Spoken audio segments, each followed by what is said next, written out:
Hello everyone. मैं पूनम स्वागत करती हूँ आप सभी का अपने YouTube channel Poonam home science classes पर। आज हम गृह विज्ञान में प्रसार शिक्षा पढ़ेंगे। Extension education in home science काफ़ी इम्पोर्टेंट टॉपिक है, इसलिए ध्यान से पढ़ें। प्रसार शिक्षा का प्रमुख उद्देश्य खेत, घर तथा सामुदायिक सेवाओं को अच्छा बनाना है। गृह विज्ञान में प्रसार शिक्षा किस प्रकार उपयोगी है, इसे जानना भी आवश्यक है। गृह विज्ञान एक ऐसा विज्ञान है जो सामाजिक, मानवीय मूल्यों, नैतिक, सृजनात्मक, आर्थिक एवं भौतिक संसाधनों का विकास करता है। इन मूल्यों का आदर परिवार, समाज, समुदाय तथा देश और राष्ट्र में सभी जगह किया जाता है। गृह विज्ञान परिवार में स्वस्थ वातावरण उत्पन्न करने में सहायक है, जिससे मूल्यों के प्रति परिवार में आदर की भावना में वृद्धि होती है। प्रभावी गृह विज्ञान केवल दस्तकारी कला का विकास मात्र नहीं है, वरन शैक्षणिक प्रक्रिया द्वारा पारिवारिक जीवन में वांछित व्यवहार में परिवर्तन लाने का ये परिवर्तन वैज्ञानिक सिद्धांतों, उनके उपयोग पर आधारित है। परिवार में लिए गए विभिन्न निर्णय जो वैज्ञानिक सिद्धांतों पर आधारित होते हैं, गृह विज्ञान शिक्षा के महत्वपूर्ण भाग हैं।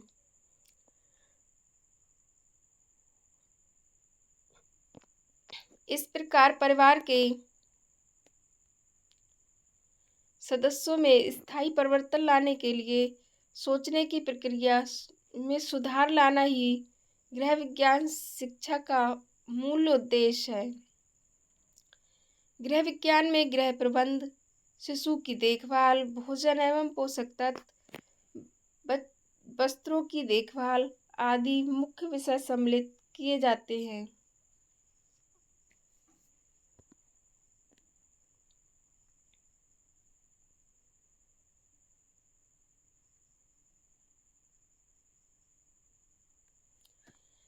परिवार के जीवन स्तर में वृद्धि तब तक संभव नहीं है जब तक कि इन विषयों को स्वास्थ्य, कृषि, व्यवसाय, मनोविज्ञान, परिवार के सामाजिक संबंधों, समुदाय तथा राष्ट्र के संदर्भ में न जोड़ा जाए। इस प्रकार परिवार को सुदृढ़, समृद्ध और खुशहाल बनाने में गृह विज्ञान के इन विषयों एवं सहायक कारकों के अंतर संबंधों की समझदारी होना महत्वपूर्ण है। अतः इनकी समझदारी उन सभी गृह विज्ञान शिक्षिकाओं के लिए आवश्यक है जो ग्रामीणों के साथ कार्यरत हैं।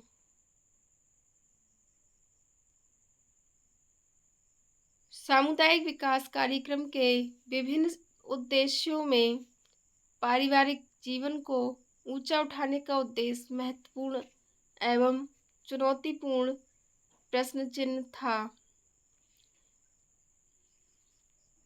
इन कारणों में गृह विज्ञान कार्यकर्ताओं की कमी तथा उनका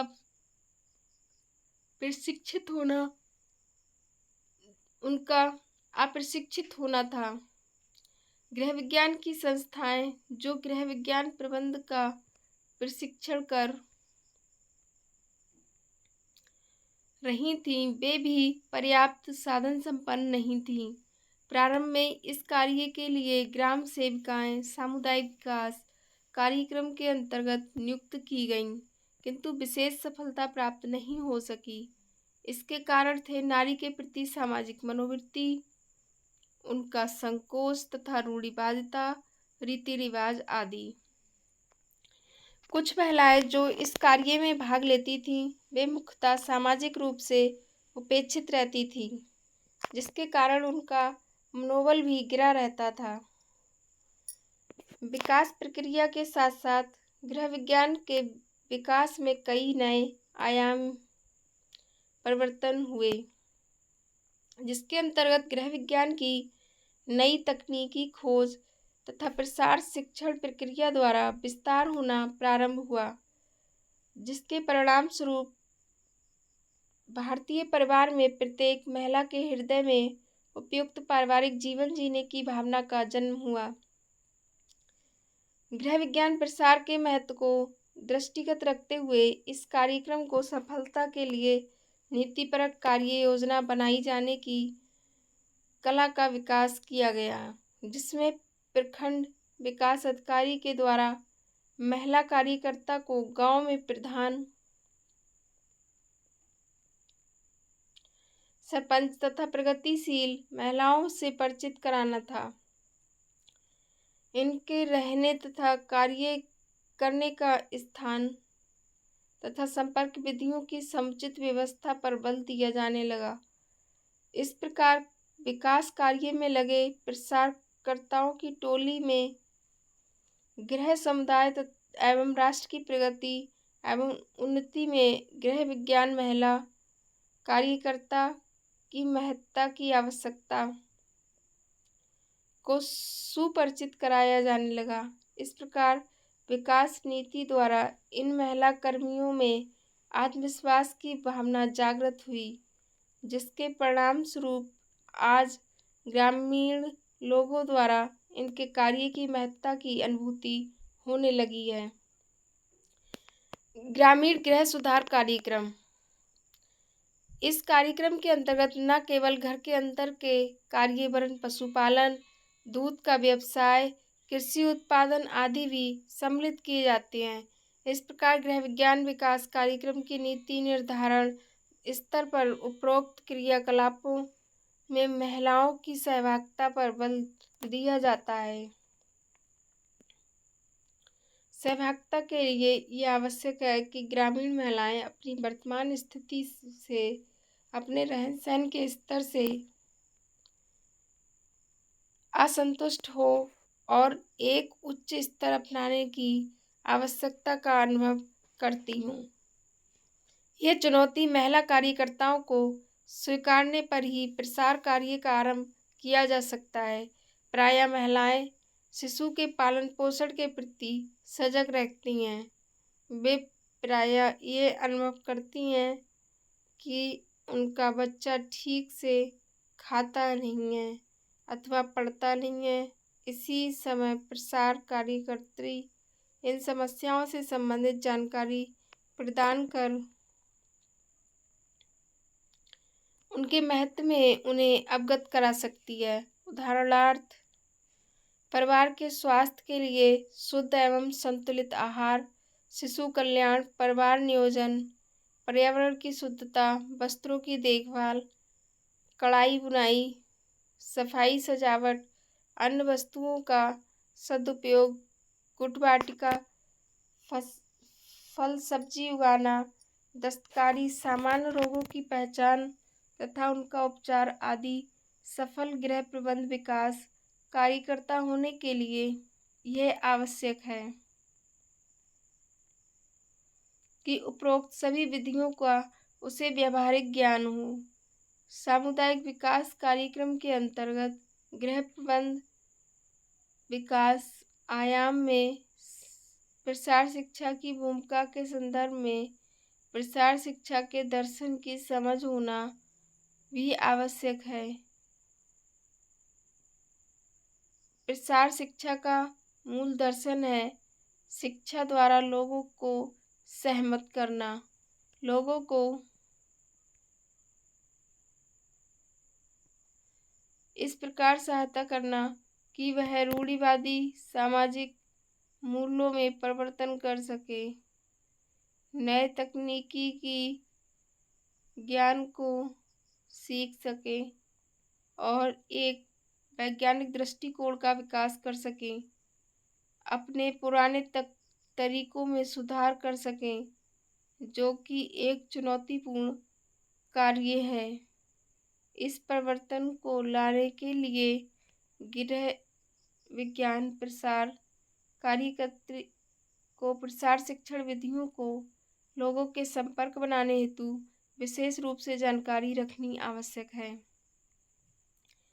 वांछित व्यवहार में स्थायी रूप से परिवर्तन लाने की प्रक्रिया एक लंबी प्रक्रिया है, जिसके लिए सतत नियोजन तथा शिक्षण प्रयास करना आवश्यक है।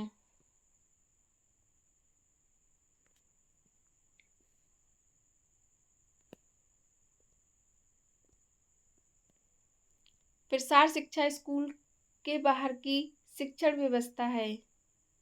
एक क्वेश्चन परीक्षा में पूछा गया है जिसमें लोगों की सहभागिता स्वैच्छिक होती है। ये क्वेश्चन भी परीक्षा में पूछा गया है क्योंकि प्रसार शिक्षा में लोगों की सहभागिता स्वैच्छिक होती है। लोगों पर हम जोर जबरदस्ती नहीं कर सकते या दबाव नहीं डाल सकते। इसलिए सहभागिता को प्राप्त करने के लिए प्रसार शिक्षा के आधारभूत संगत सिद्धांतों की समझ तथा उनका उपयोग अत्यंत आवश्यक है। ये सिद्धांत निम्नलिखित है। तो प्रसार शिक्षा के सिद्धांत से क्वेश्चन परीक्षा में बार बार बनते हैं। नंबर 1, स्वयं अपनी सहायता का सिद्धांत।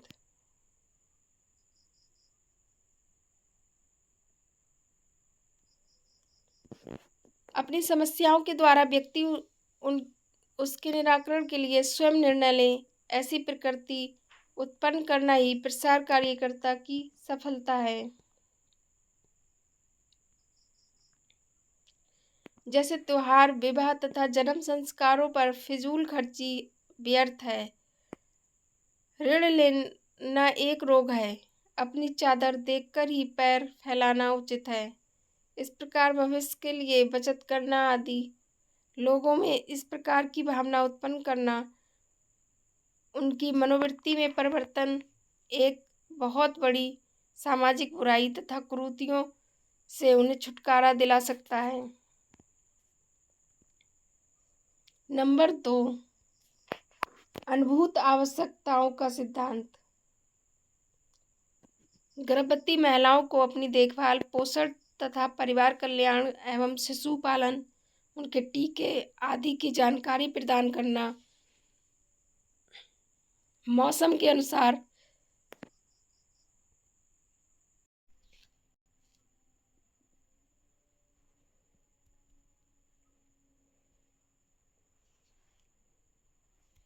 फल व सब्जियों का उपयोग, जाड़ों में बुनाई की जानकारी, बरसात में बीमारी से बचने के उपाय, गर्मी में मलेरिया की रोकथाम, अच्छी उपज प्राप्त करने के लिए उन्नत कृषि विधियां आदि जानकारी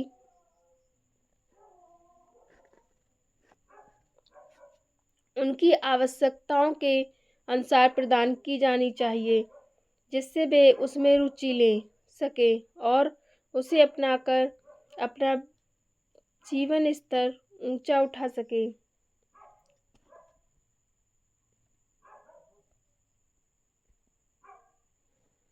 स्वतः नंबर 3, स्वतः विकास योजना बनाने का सिद्धांत।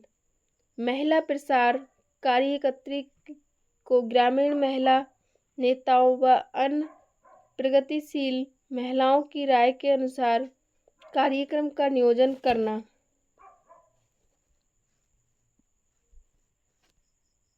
आवश्यक है, जिससे कार्यक्रम के क्रियान्वयन में उन लोगों की अधिक से अधिक सहभागिता प्राप्त की जा सके। ग्रामीणों के साथ उनकी योजना तैयार करने में सहायता प्रदान करना प्रसार शिक्षण कार्य का एक महत्वपूर्ण भाग है। कार्यक्रम की सफलता के लिए महिलाओं के योगदान को सराहना और प्रोत्साहित किया जाना आवश्यक है, जिससे उनमें आत्मविश्वास उत्पन्न हो सके तथा भविष्य में वे लोग भी नियोजन कार्यक्रम में योगदान देती रहे। सतर्कतापूर्वक कार्यक्रम नियोजन द्वारा सामुदायिक विकास कार्यक्रम की सफलता संभव है, जिससे राज्य, राष्ट्र एवं देश का विकास भी संभव है। नंबर 4, लोगों की यथास्थिति का सिद्धांत। वास्तव में लोग जिन परिस्थिति में होते हैं वहीं से उनके विकास के लिए उनके साथ कार्य प्रारंभ किया जाना आवश्यक है। इसके लिए उनकी परिस्थितियों के अनुरूप नई तकनीक का ज्ञान देकर व्यवहार में परिवर्तन लाना चाहिए, जिससे वे प्रगतिशील बन सकें और जहां पर खड़े हैं वहां से आगे बढ़ सकें। नंबर 5, प्रसार कार्यकर्ता के उत्तरदायी एवं उत्तरदायित्वपूर्ण व्यक्तित्व का सिद्धांत। प्रसार कार्यकर्ता को सदैव सत्य बोलना चाहिए, जिससे ग्रामीण लोगों का विकास प्राप्त हो सके। यदि किसी प्रश्न का उत्तर उसे नहीं मालूम है तो झूठा उत्तर देने के स्थान पर ईमानदारी पूर्वक बता देना उचित है कि वह इसका उत्तर देने में असमर्थ है।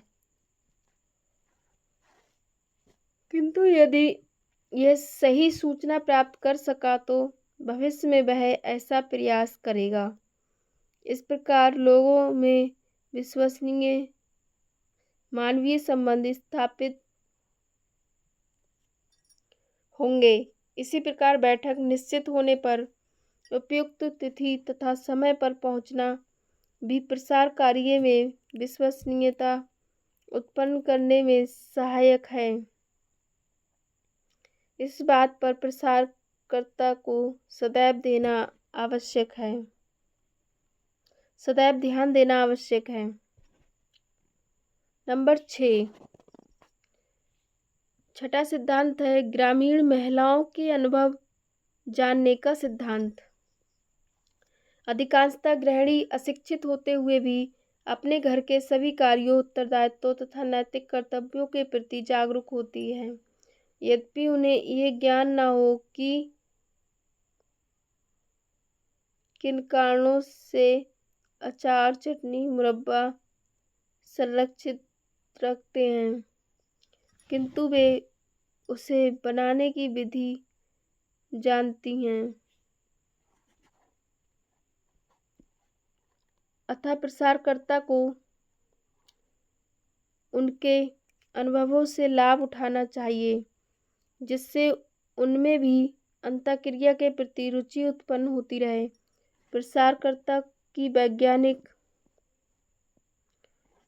तत्वों की बातें उनकी संस्कृति, भाषा और धर्म के अनुरूप ही करनी चाहिए, जिससे वे लोग सरलतापूर्वक सुझाए गए तरीके को अपना सकें। ग्रामीण महिलाओं के साथ सामंजस्य स्थापित करना एक अत्यंत महत्वपूर्ण बात है। इसके लिए कार्यकर्त्री की तरह की वह अनुभव प्राप्त कर सकती है, ये विश्वास दिलाना आवश्यक है। प्रसार कार्यकर्ता को ग्रामीण महिलाओं को अपने रहन सहन के बारे में शिक्षित करना चाहिए, जैसे धुआं रहित चूल्हे का उपयोग, मच्छर से बचने के लिए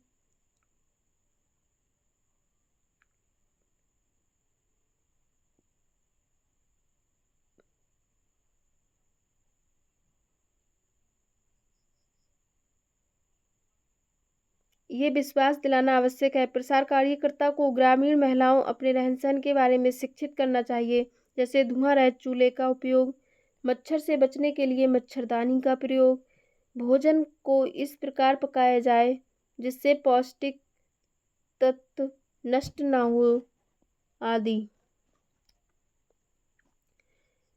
गृह विज्ञान का प्रसार कार्य विभिन्न संपर्क विधियों द्वारा विभिन्न स्तर पर संपन्न किया जा सकता है। उदाहरणार्थ व्यक्तिगत संपर्क, पारिवारिक संपर्क, सामाजिक स्तर पर तथा प्रखंड स्तर पर संपर्क। गृह विज्ञान प्रसार कार्यकर्त्री को ग्रामीण महिलाओं से संपर्क करके उनका सांस्कृतिक, सामाजिक परिप्रेक्ष्य, पसंद नापसंद, अभिरुचियों, मूल्यों, धार्मिक रीति रिवाज, परंपरा, उनका बौद्धिक एवं शैक्षणिक स्तर तथा तात्कालिक आवश्यकताओं के संबंध में जानकारी प्राप्त करनी होती है। यह सब उन महिलाओं के संपर्क द्वारा ही संभव है। तभी वे महिलाएं प्रसार कार्यकर्त्री से नई बात सीख कर अपने जीवन में सुधार ला सकती हैं। नंबर 1, व्यक्तिगत संपर्क, पर्सनल कांटेक्ट। व्यक्तिगत संपर्क द्वारा ही गृह विज्ञान प्रसार कार्य का आरंभ किया जाना चाहिए। किसी भी क्षेत्र में गृह विज्ञान संबंधी प्रसार कार्य आरंभ करने से पूर्व उस स्थान के नेता, मुखिया अथवा सरपंच तथा प्रमुख महिलाओं से व्यक्तिगत संपर्क करके अपने कार्यक्रमों के विषय में उन्हें जानकारी प्रदान करना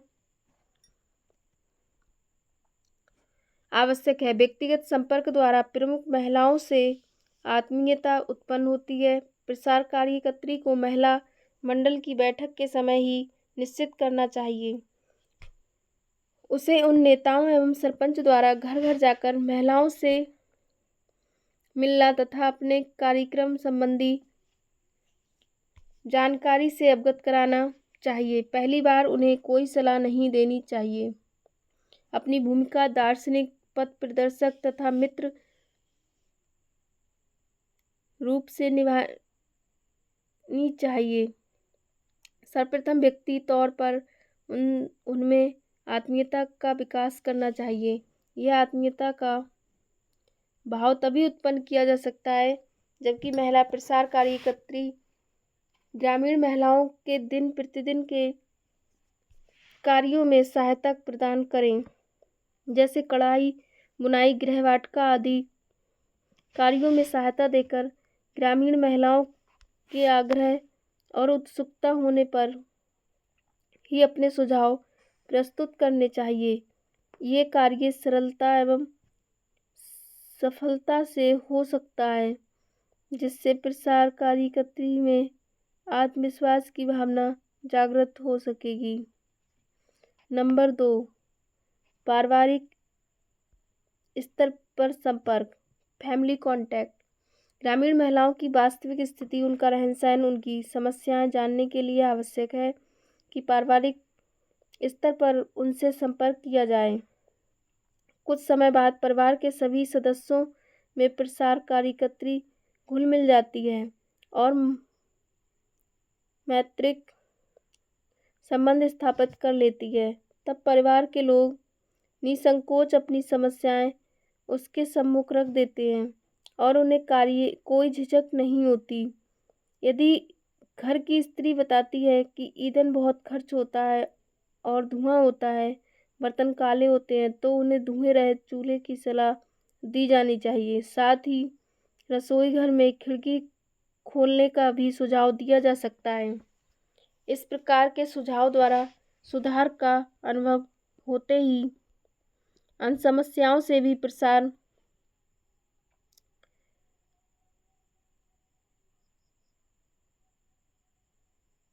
अवगत होती है।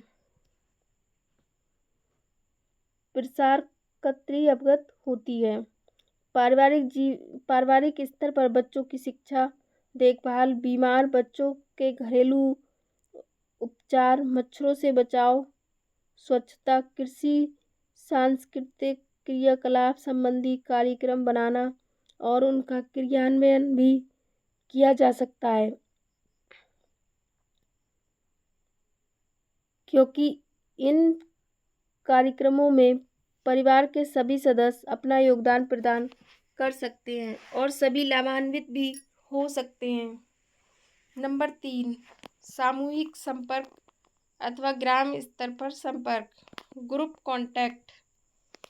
ग्रामीण स्तर की समस्याओं को सुलझाने हेतु कई कार्यक्रम चलाए जा सकते हैं। उदाहरणार्थ पीने का पानी, कुएं की सफाई, नालियों के विकास, सड़क, सहकारी स्टोर, परिवार नियोजन, प्राथमिक विद्यालय, साक्षरता आदि।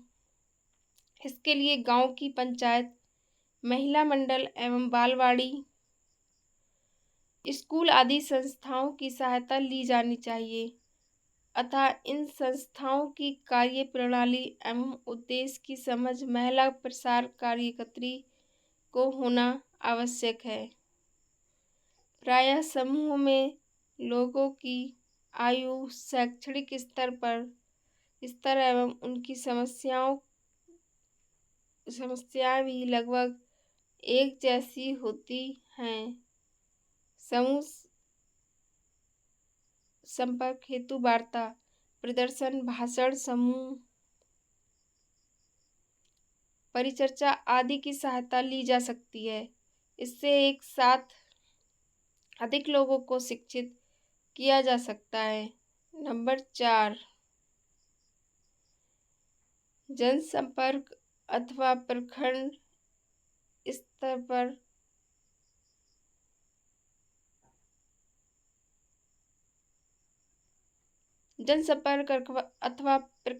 पर संपर्क, मास कांटेक्ट।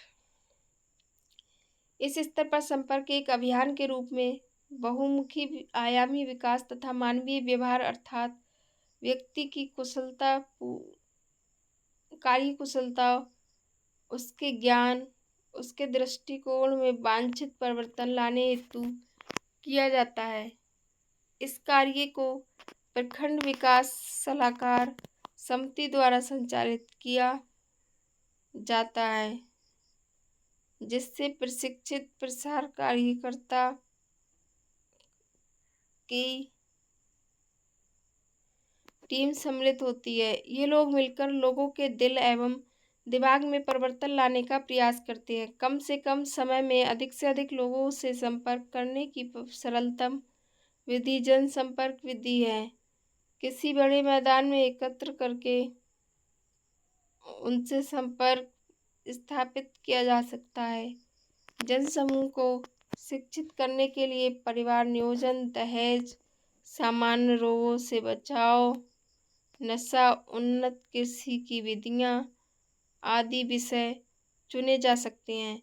जनसंपर्क में फिल्में, स्लाइड, रेडियो, टीवी, रिकॉर्ड किए गए गीत, भाषण, पोस्टर, छपी हुई सामग्री, प्रदर्शन आदि का उपयोग किया जा सकता है। यह एक सस्ती, सरल और कम समय लेने वाली विधि है,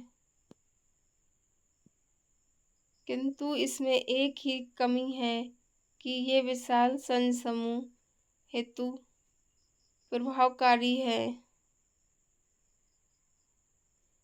किंतु इसमें व्यक्तिगत समस्याओं की जानकारी प्राप्त नहीं हो सकती और ना ही उनका निराकरण हो सकता है।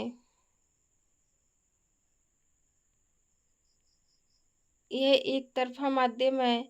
उन लोगों तक संदेश पहुंचाया जा सकता है, उनके विचार अथवा समस्याओं को नहीं जाना जा सकता है। गृह विज्ञान सुधार हेतु आधारभूत आवश्यकताओं की पूर्ति हेतु ग्रामीण महिलाओं को शिक्षित करने की आवश्यकता है। यह अग्रलिखित हैं। नंबर ए, संतुलित आहार व्यवस्था परिवार के प्रत्येक सदस्य को संतुलित कर प्राप्त आहार प्रदान करने के लिए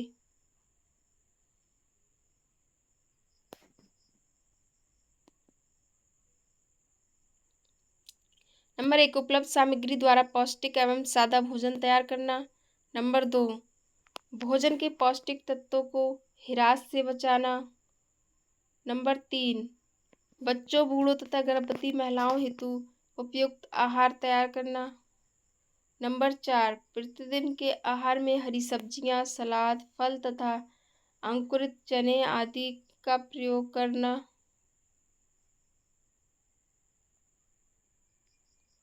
नंबर 5, मौसमी फलों का संरक्षण करना। नंबर 6, गृहवाटिका में सब्जी तथा फलों की उन्नत विधि द्वारा कृषि करना। नंबर 7, दूध के उत्पादन के लिए दुधारू पशुओं की देखभाल करना। नंबर 8, परिवार की आय बढ़ाने के लिए मधुमक्खी अथवा मुर्गी पालन करना। बी, आवासीय सुधार, आवास को आरामदायक तथा स्वस्थ बनाने के लिए निम्न बातों का ज्ञान करना उचित है। नंबर 1, घर को साफ सुथरा रखना। नंबर 2, धुएं रहित चूल्हे को बनाना तथा उसका उचित प्रयोग करना। नंबर 3, कमरों में खिड़कियों की व्यवस्था करना जिससे पर्याप्त हवा व धूप आ सके।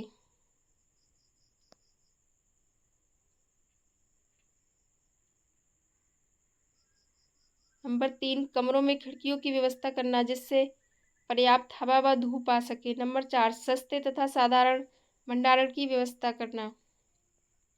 नंबर 5, बेकार लकड़ियों से अलमारी तथा अनुपयोगी सामान का निर्माण। नंबर 6, फिजूल खर्ची व अन्य वस्तुओं की बर्बादी को रोककर मितव्ययिता पूर्वक खर्च करना। नंबर सी, वस्त्र व्यवस्था, परिवार के सभी सदस्यों के लिए वस्त्र के प्रबंध के लिए वस्त्रों की सिलाई, फटे पुराने वस्त्रों की मरम्मत एवं उनका सदुपयोग, कपड़ों की धुलाई एवं उनका रखरखाव, कपड़े खरीदने में मितव्ययिता तथा उचित वस्त्रों का चुनाव करना। इन सभी बातों की उपयुक्त जानकारी देनी चाहिए। नंबर डी, शिशु की देखभाल, बच्चों के उचित विकास के लिए गर्भावस्था से ही माता की देखभाल की जानी आवश्यक है। नंबर 1, शिशु कल्याण केंद्र से संपर्क बनाना। नंबर 2, शिशु विकास की जानकारी रखना।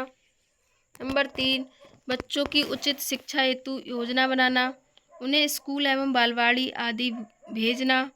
नंबर 4, बच्चों के लिए खिलौने तैयार करना। स्वास्थ्य सुरक्षा, परिवार के सभी सदस्यों का उत्तम स्वास्थ्य हो, इसके लिए निम्नलिखित ज्ञान प्रदान करने की आवश्यकता होती है। नंबर 1, व्यक्तिगत स्वच्छता रखना। नंबर 2, भोजन को प्रदूषण से रोकना। नंबर 3, कीट नियंत्रण के उपाय करना। नंबर 4, घर तथा अस्पताल के वातावरण को शुद्ध बनाने के लिए उचित शौचालयों का प्रयोग एवं उनकी व्यवस्था। नंबर 5, सामान्य रोगों से बचाव हेतु दवाइयों की व्यवस्था एवं महामारी से बचने के लिए टीके लगवाना। नंबर 6, बच्चों और शिशुओं को विभिन्न संक्रामक व अन्य रोगों से बचने के लिए समय पर टीके लगवाना।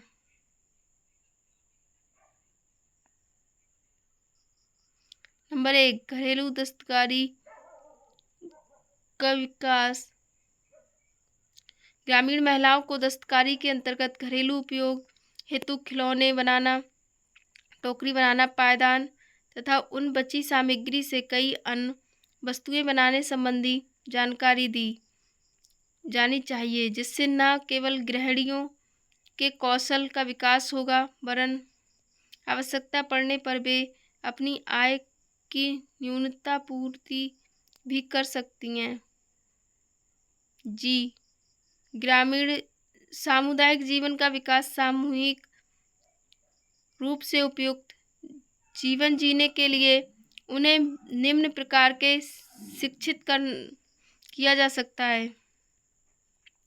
नंबर 1, परिवार की सहायता करने की भावना का प्रत्येक सदस्य में विकास, नेतृत्व का विकास। नंबर 3, ग्रामीण प्रतिभावान महिलाओं को प्रोत्साहित कर उनकी प्रतिभा का सदुपयोग करना। नंबर 4, प्रौढ़ शिक्षा कार्यक्रम चलाना। नंबर 5, सांस्कृतिक गतिविधियों द्वारा कार्यक्रमों को प्रोत्साहित करना।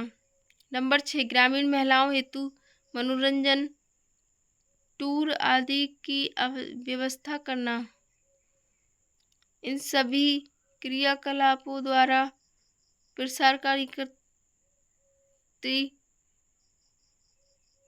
गृह विज्ञान संबंधी प्रसार कार्य में सफलता प्राप्त कर सकती है।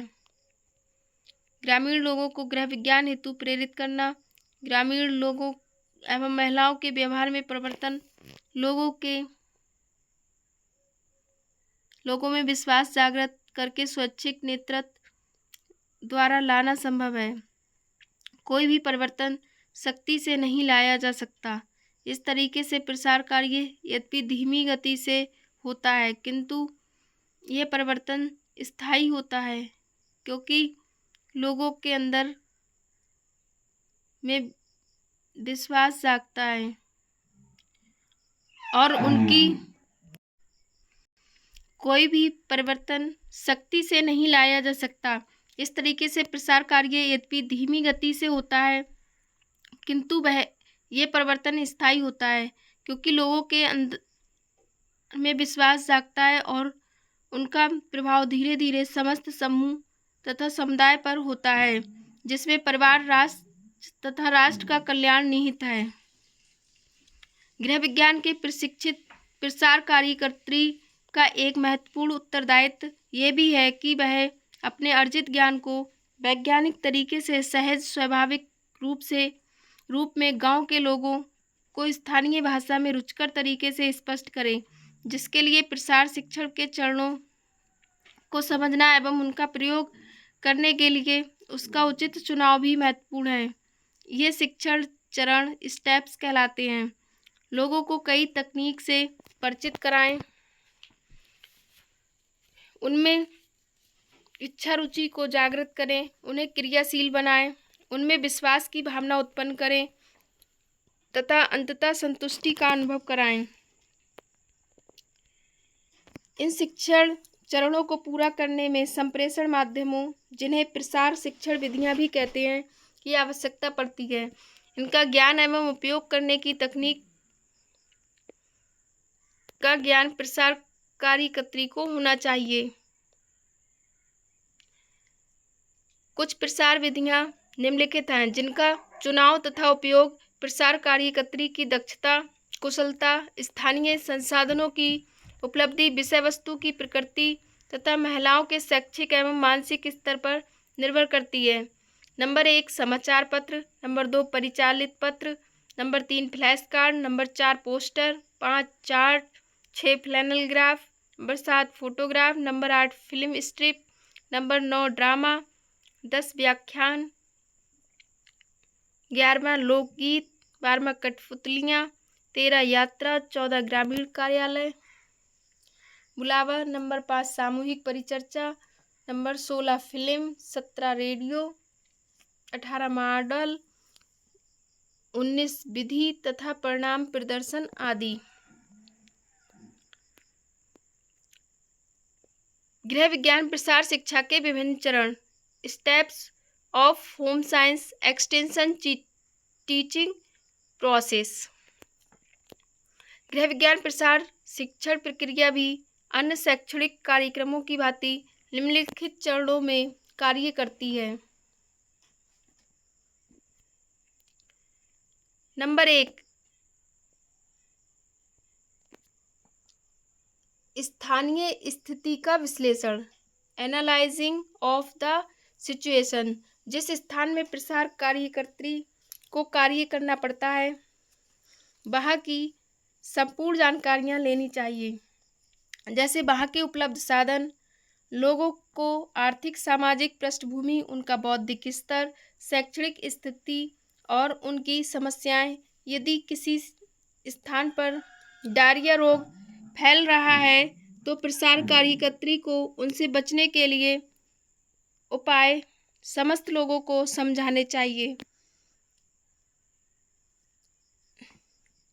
ये क्वेश्चन यूजीसी नेट में बार बार पूछा जाता है।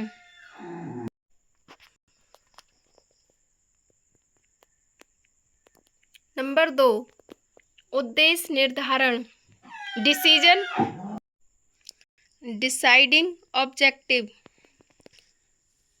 उद्देश्य निर्धारण, डिसाइडिंग ऑब्जेक्टिव। गृह विज्ञान प्रसार कार्यक्रम का उद्देश्य स्थानीय स्थिति का अध्ययन करने के बाद निर्धारित करना चाहिए। रोगी व्यक्ति की देखभाल, रोगावस्था में आहार, रोगों से बचाव, जल एवं भोजन संबंधी स्वच्छता, रोग का उपचार आदि के बारे में शिक्षित करना अथवा आवश्यकता अनुसार कोई भी अन्य उद्देश्य निर्धारित किया जा सकता है। ये क्वेश्चन कई बार नेट के एग्जाम में क्रम से लगाने को आया है। सबसे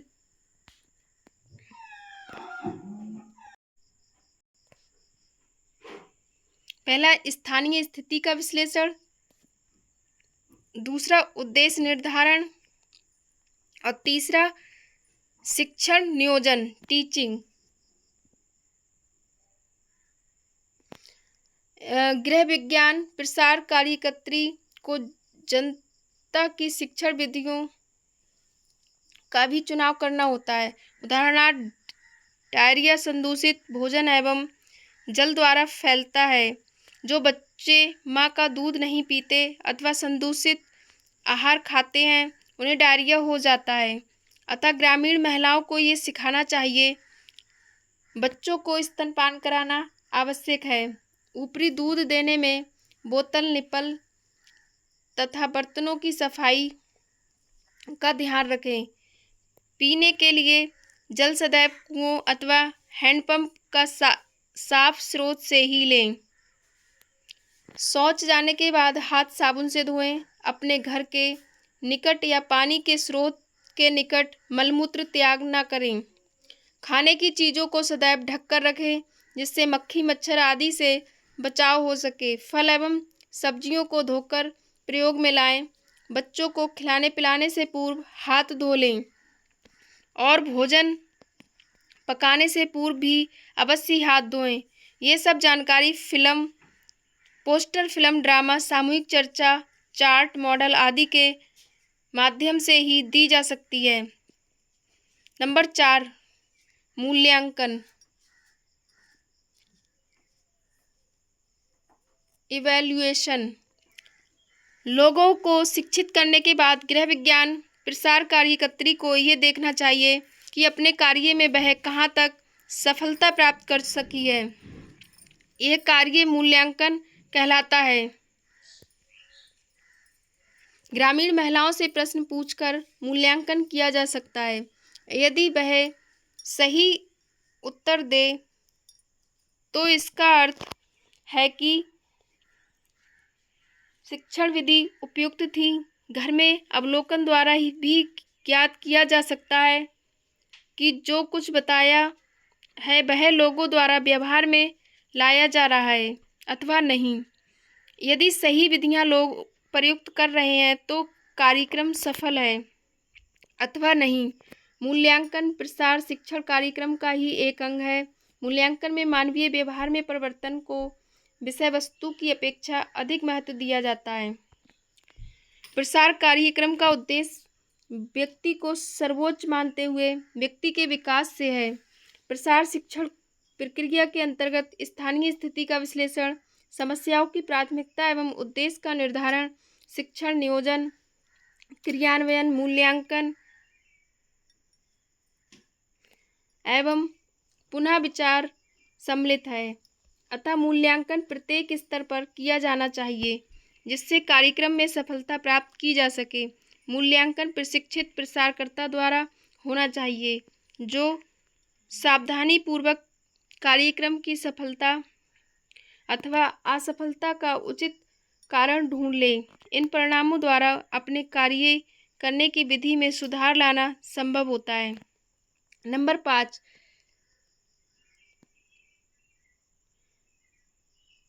पुनः विचार या पुनर्विचार रिकंसीडरेशन। प्रसार कार्यकर्त्री को पूर्व की स्थिति तथा शिक्षण के बाद की स्थिति का तुलनात्मक अध्ययन करना चाहिए। आगे के कार्यक्रमों को लोगों की नई दृष्टि, नई स्थिति को ध्यान में नियोजित करने चाहिए। प्रसार शिक्षण के सभी चरण परस्पर संबंधित होते हैं। किसी भी शिक्षण कार्यक्रम के समाप्त हो जाने के पश्चात उसका अभिलेख रिपोर्ट तैयार करना चाहिए। महिलाएं अपनी समस्याओं की पहचान कैसे कर सकीं, उनका समाधान कैसे ढूंढा, किसके द्वारा सहायता प्राप्त की आदि सूचनाओं को अभिलेखों में दर्ज करना भविष्य में कार्यक्रम नियोजित करने में अत्यंत मूल्यवान सिद्ध होते हैं।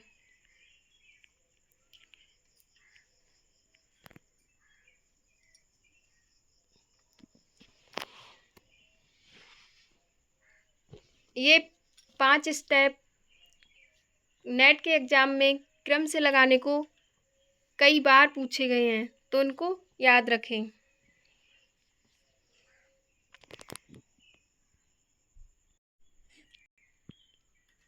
नंबर 1 स्थानीय स्थिति का विश्लेषण, नंबर 2 उद्देश्य निर्धारण, नंबर 3 शिक्षण नियोजन और नंबर 4 मूल्यांकन और नंबर 5 पुनर्विचार।